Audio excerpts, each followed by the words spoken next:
Damai sejahtera Allah yang melampaui segala akal, itulah yang memelihara hati dan pikiranmu dalam Kristus Yesus Tuhan kita. Amin. Selamat hari Minggu untuk kita semua. Selamat Paskah Amanginang. Kami Pendeta Tumpal Silitonga, sebagaimana yang diwartakan tadi, kami melayani di HKBP Kamal Raya. Kami menikah dengan Inang Boru Sagala dan Tuhan karuniakan 3 orang anak di tengah-tengah keluarga kami. Demikian perkenalan kita pada ibadah minggu ini. Mari kita membuka hati kita, firman Tuhan yang akan memberkati kita pada minggu Jubilate hari ini, minggu Paskah yang ketiga, dari Yehezkiel pasal 34 ayat 11 hingga ayat ke-16. Demikianlah firman Tuhan. Sebab beginilah firman Tuhan Allah. Sesungguhnya aku sendiri akan memperhatikan domba-dombaku dan mencarinya. Seperti seorang gembala mencari dombanya pada waktu domba itu tercerai dari kawanan dombanya, begitulah aku akan mencari domba-dombaku dan menyelamatkan mereka dari segala tempat kemana mereka diserakkan pada hari berawan dan kelam. Aku akan membawa mereka keluar dari bangsa-bangsa, mengumpulkan mereka dari negeri-negeri, dan membawa mereka ke tanahnya. Aku akan menggembalakan mereka di atas gunung-gunung Israel, di alur-alur sungainya, dan di semua tempat kediaman orang di tanah itu. Di padang rumput yang baik akan kugembalakan mereka, dan di atas gunung-gunung Israel yang tinggi, disitulah tempat penggembalaannya. Di tempat penggembalaan yang baik itu, mereka akan berbaring dan rumput yang subur menjadi makanannya di atas gunung-gunung Israel. Aku sendiri akan menggembalakan domba-dombaku dan aku akan membiarkan mereka berbaring. Demikianlah firman Tuhan Allah. Yang hilang akan kucari, yang tersesat akan kubawa pulang, yang luka akan kubalut, yang sakit akan kukuatkan, serta yang gemuk dan yang kuat akan kuawasi. Aku akan menggembalakan mereka sebagaimana seharusnya. Demikianlah firman Tuhan. Saudara-saudari jemaat yang diberkati Tuhan kita Yesus Kristus, seorang gembala yang baik akan menempah kawanan domba yang baik.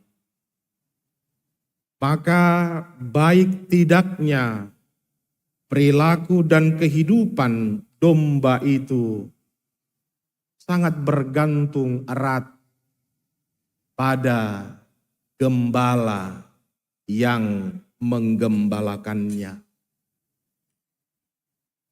Kata gembala dalam bahasa Ibrani roeh dan Yunani poimen lebih dari 50 kali disebutkan di dalam Alkitab.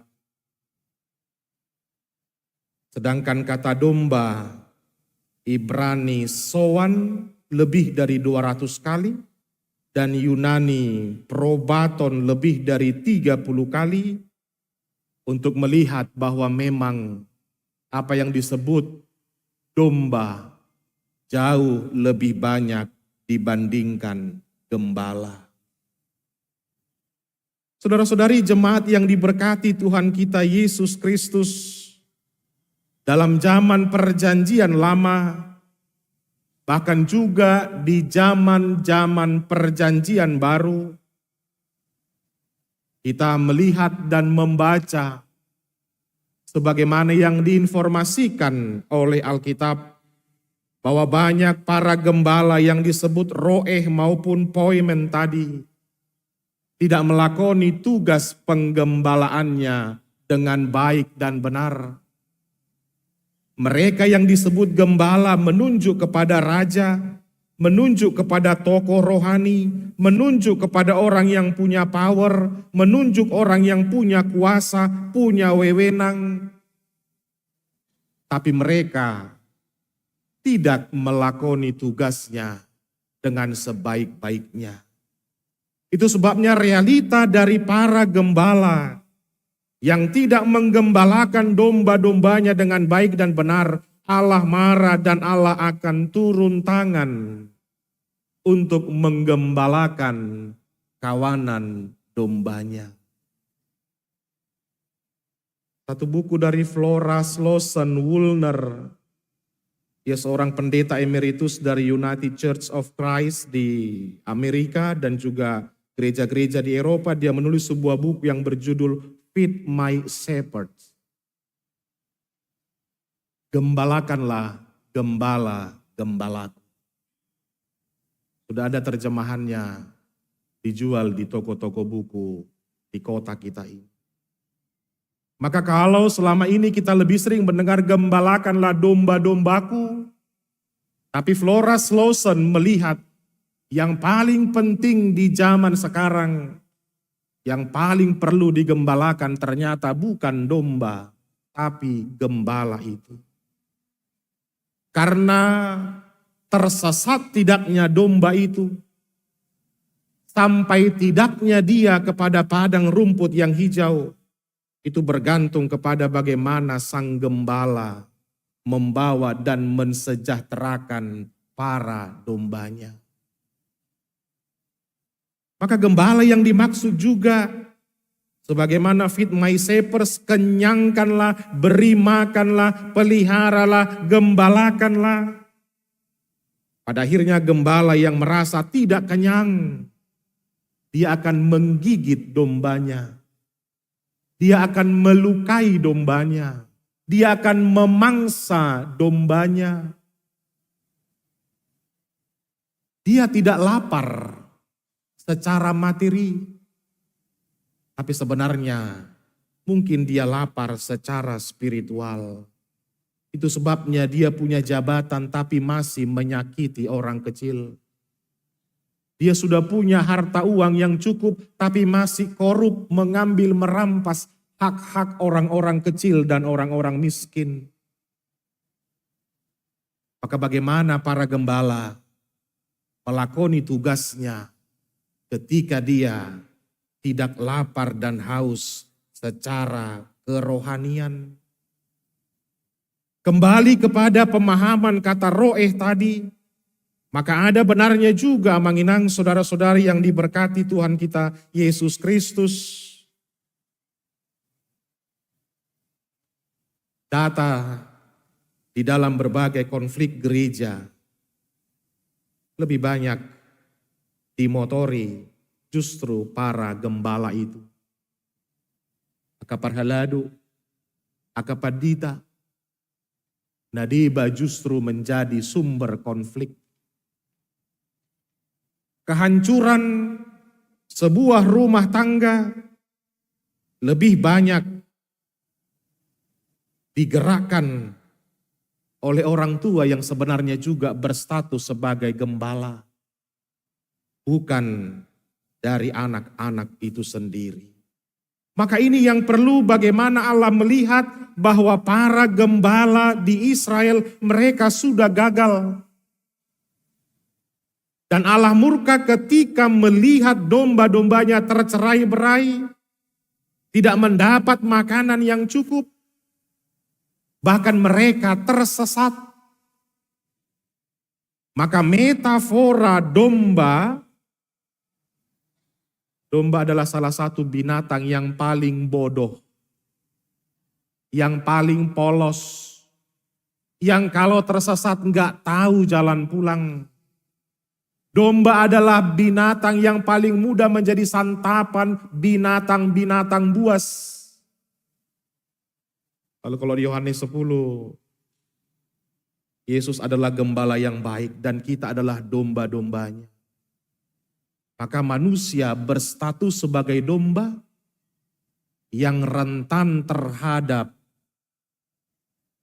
ketersesatan, ketergodaan, yang sering tersesat dan tidak tahu jalan pulang.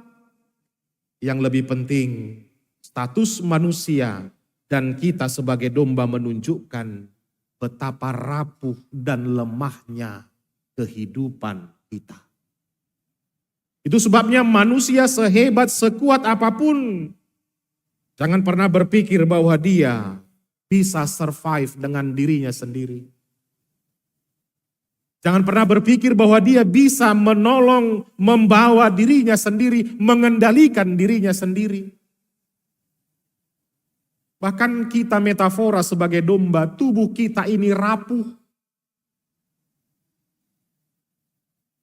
Tertusuk benda tajam, darah keluar. Terbentur dengan benda-benda keras, kita memar. Ini juga gambaran betapa rapuhnya sebenarnya kehidupan kita ini. Maka itu yang mendorong kita membutuhkan gembala yang bisa melindungi kita, yang bisa membawa kita kepada air yang tenang, bahkan mengenyangkan kita, merebahkan kita di padang rumput yang hijau. Itu sebabnya Allah murka, Allah bertindak sendiri kepada para gembala yang menyesatkan domba-dombanya.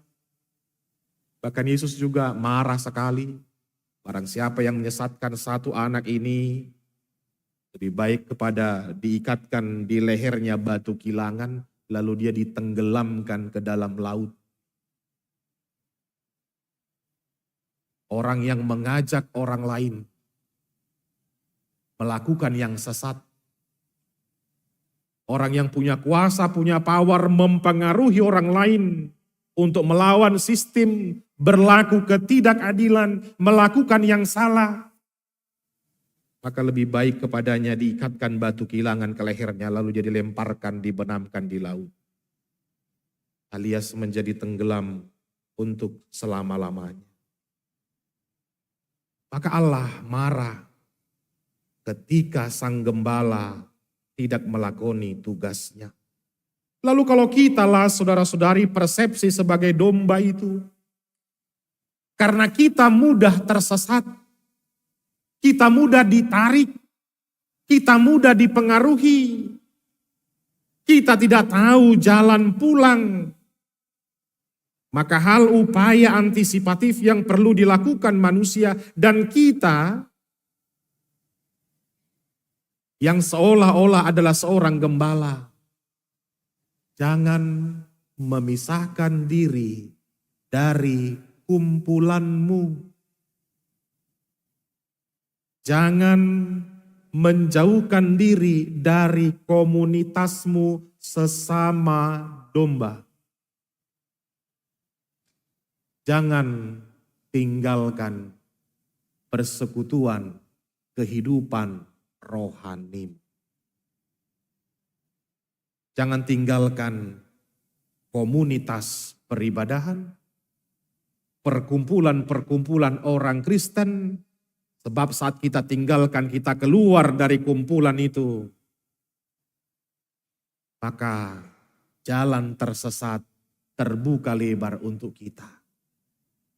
Awalnya sekali tidak ibadah, lanjut 2 kali, lanjut 3 bulan, dan seterusnya. Pada akhirnya dia semakin jauh. Lalu merasa sudah tidak tahu lagi jalan pulang. Lalu ketika diajak, dia sudah sungkan, dia sudah malu, dia sudah betah di sana, dan lain sebagainya. Lalu sebagai domba juga saudara-saudari, hal yang paling berat adalah ketika domba itu tidak menyadari kalau dia sedang menjauh dari kawanan sesamanya. Hal yang paling memprihatinkan ketika domba tidak sadar bahwa dia sedang tersesat. Boido hudul hita di garijaon. Kita bisa sama-sama beribadah di sini. Tapi belum tentu pikiran kita sama-sama di sini.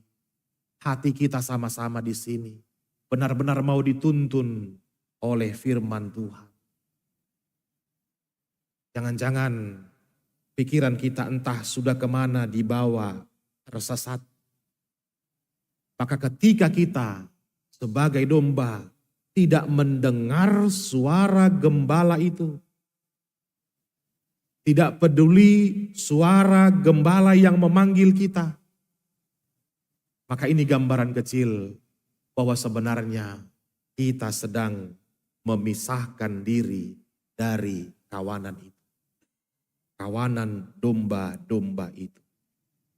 Maka ini menarik, Kristus yang bangkit di Minggu Paskah yang ketiga ini, dia berperan menggantikan gembala-gembala palsu itu tadi.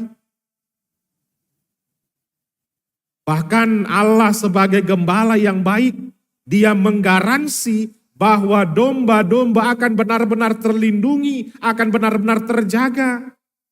Bahkan di padang rumput digembalakan kita. Saudara, bagaimana kita masih bisa melihat dan merasakan bahwa hidupku berada di dalam penggembalaan Tuhan.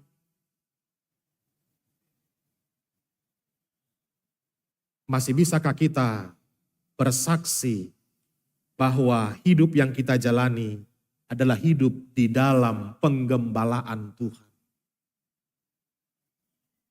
Hari lepas hari kita jalani, pagi sampai malam kita lalui.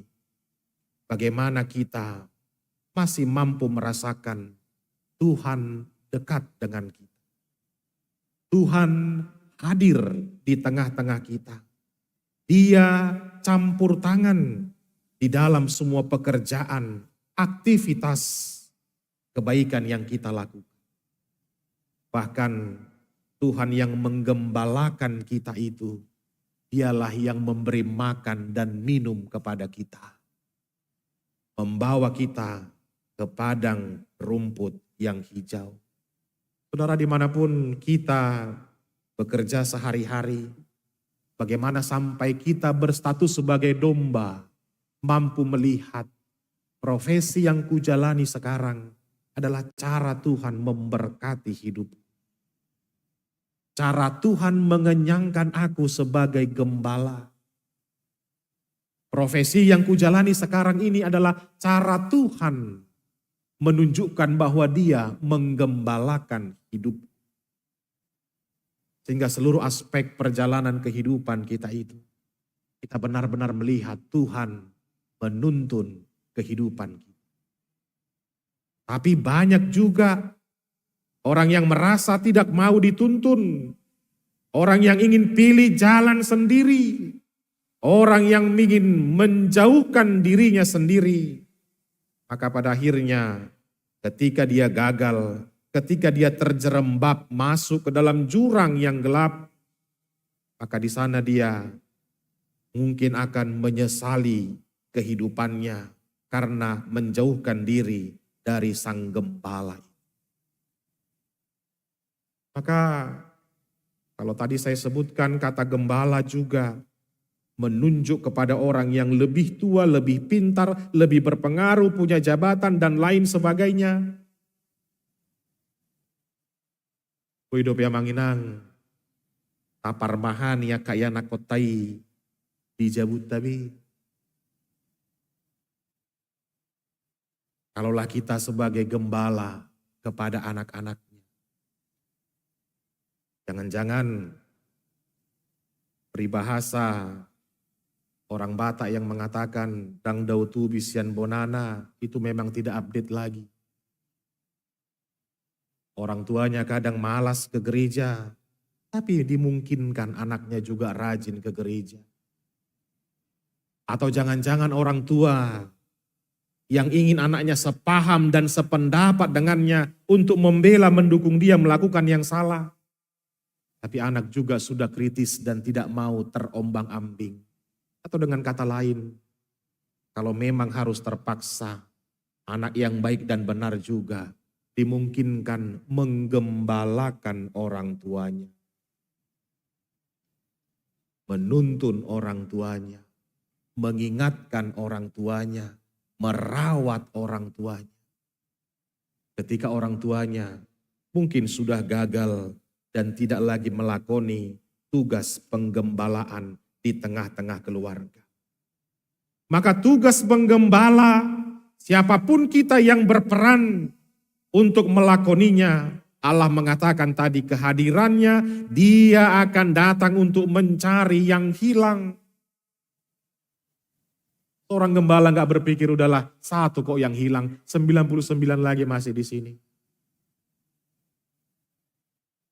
Semua yang hilang, semua yang menjauh dari kawanan itu berharga bagi Tuhan. Maka bagi gereja juga, orang-orang yang hilang, yang menjauh, yang mengasingkan diri, mereka adalah target-target yang harus digembalakan. Ya, bagaimana standing kita tetap berjalan. Tahun ini ditransformasi, bahkan sebenarnya tahun-tahun sebelumnya HKBP melalui para gembalanya dan juga jemaat ditantang bagaimana meningkatkan jumlah jemaat yang beribadah. Dengan rata-rata masih di angka 35-40% jumlah jemaat yang datang beribadah. Gak usah muluk-muluk, kita capai aja 70-75% sudah luar biasa. Tapi di mana jemaat kita yang lain itu? Ini tentu tugas pendeta, parhaladu, tapi juga tugas kita sebagai orang percaya yang saling care dan peduli untuk itu. Bagaimana meningkatkan, mencari orang-orang yang hilang itu. Maka setiap domba berharga bagi Allah karena dia menyelamatkan dunia dan seisinya. Selain itu juga dia akan kubawa pulang. Kenapa? Mungkin karena sudah lama dia pergi, dia tidak tahu lagi jalan pulang, dia sudah sungkan kembali, dia malu untuk datang lagi, maka dia perlu dituntun lagi. Bahkan domba-domba itu sebagian dikatakan terluka dan kubalu. Maka seorang gembala jadilah penyembuh bagi orang-orang di sekitarnya.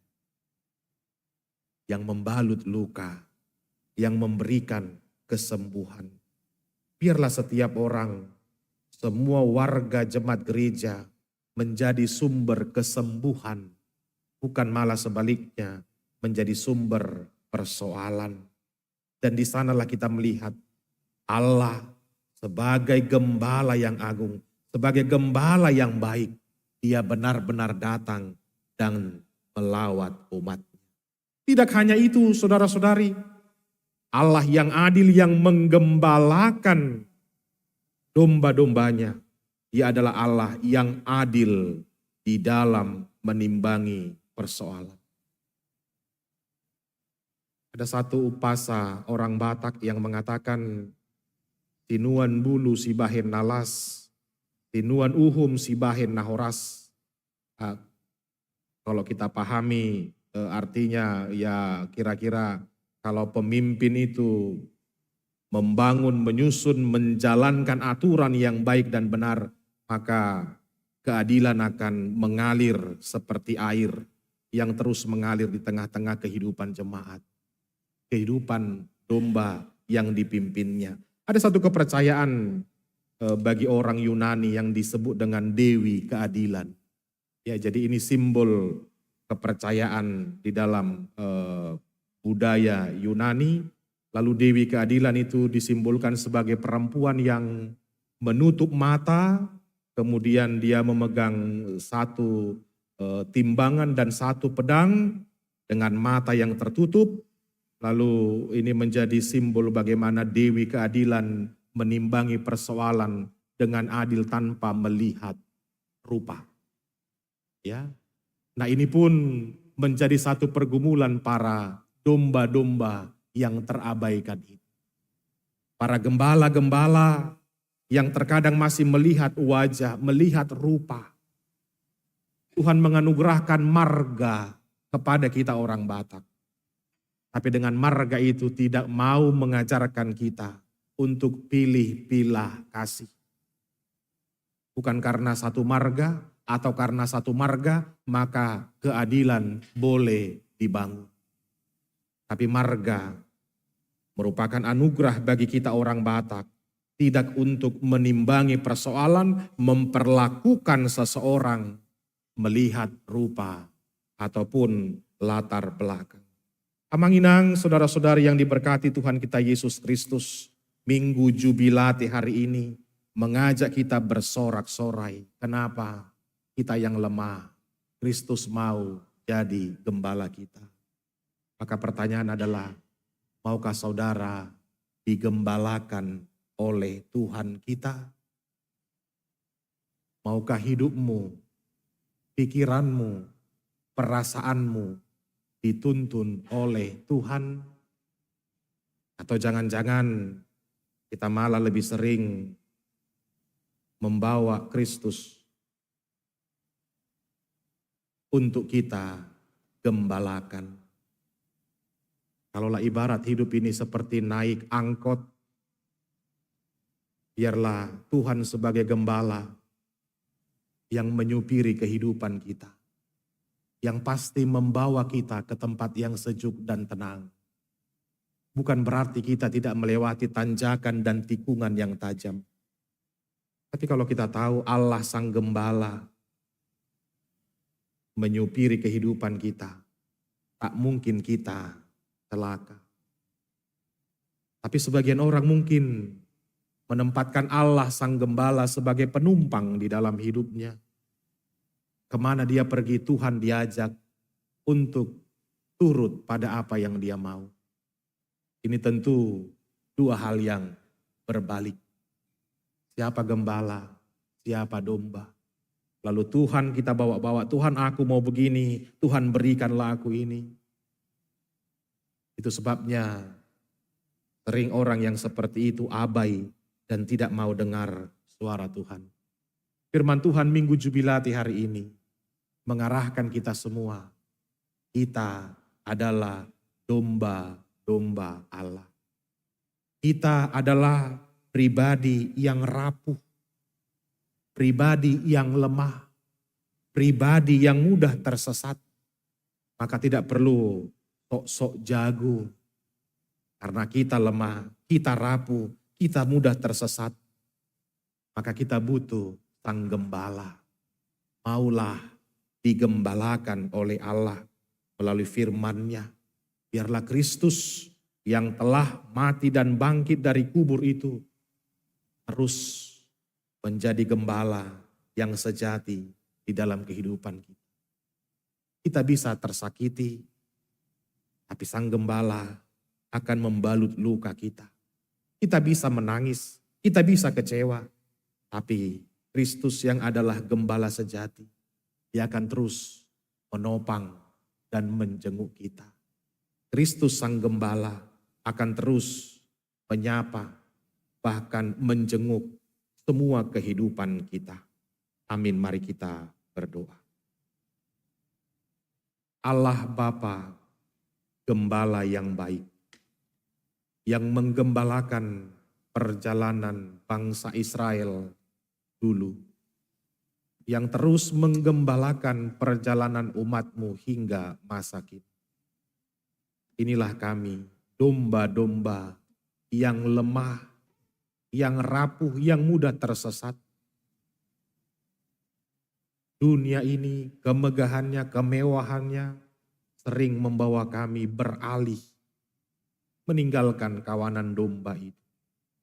Maka lihatlah kami, sekiranya hidup kami, pikiran kami bergeser dari domba-domba yang terkumpul itu, tariklah, bawa pulang kami kepada kawanan domba itu. Biarlah hati kami, pikiran kami tertuju, jeli, peka, mendengar suara Allah yang menggembalakan kehidupan. Berkatilah kami sebagai domba yang lemah dalam semua kehidupan kami. Sebagai pribadi di tengah keluarga, sebagai pekerja di luar maupun di dalam rumah. Apapun yang kami kerjakan setiap hari, Biarlah kami selalu melihat dan merasakan penggembalaanmu tak pernah berakhir bagi kami. Kami berdoa untuk seluruh jemaatmu yang sedang sakit di rumah maupun di rumah sakit. Kami berdoa, mampirlah, jenguklah mereka yang sakit. Biarlah mereka yang memanggil namamu meminta kesembuhan akan menerima sesuai dengan iman percaya mereka.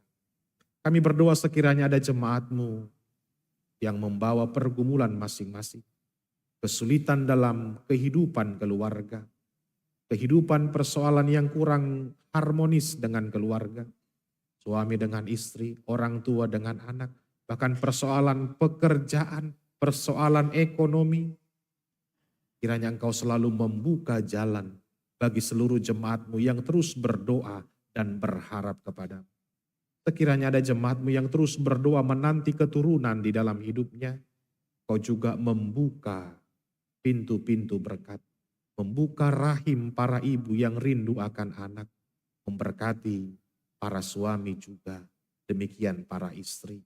Berkatilah gerejamu ini, semua program kategorial, mulai dari sekolah minggu hingga yang lansia. Kau yang menopang, Engkau yang menggembalakan para gembalamu, para pendeta, para sintua yang menjadi gembala di gereja ini. Berkati setiap orang, para pelayan non-tahbisan yang ambil bagian dalam pelayanan di gereja ini. Biarlah sukacita dan berkat juga dicurahkan atas mereka. Kami berdoa untuk bangsa dan negara ini, para pemimpin kami yang juga menggembalakan kami bangsa Indonesia. Biarlah mereka menggembalakan bangsa ini dalam roh takut akan Engkau. Kami berdoa untuk gereja Katolik yang baru mereka juga memilih dan menetapkan paus yang baru. Berkati juga gereja Katolik, berkati para pemimpin-pemimpin gereja mereka, agar kedamaian di seluruh dunia juga tercipta dan dirasakan oleh seluruh umat di dunia ini.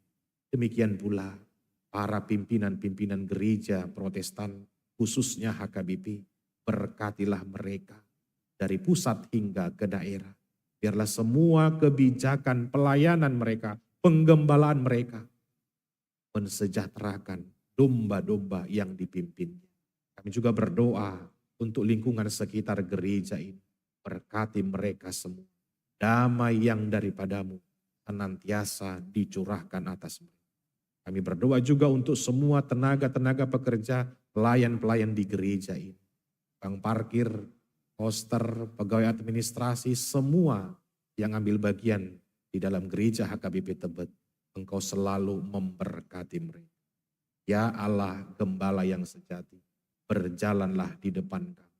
Tuntunlah kami. Kami mau mengikut Engkau hari ini sampai selama-lamanya. Di dalam Yesus kami memohon kepadamu. Amin. Mari bernyanyi sambil menyerahkan persembahan kita yang kedua.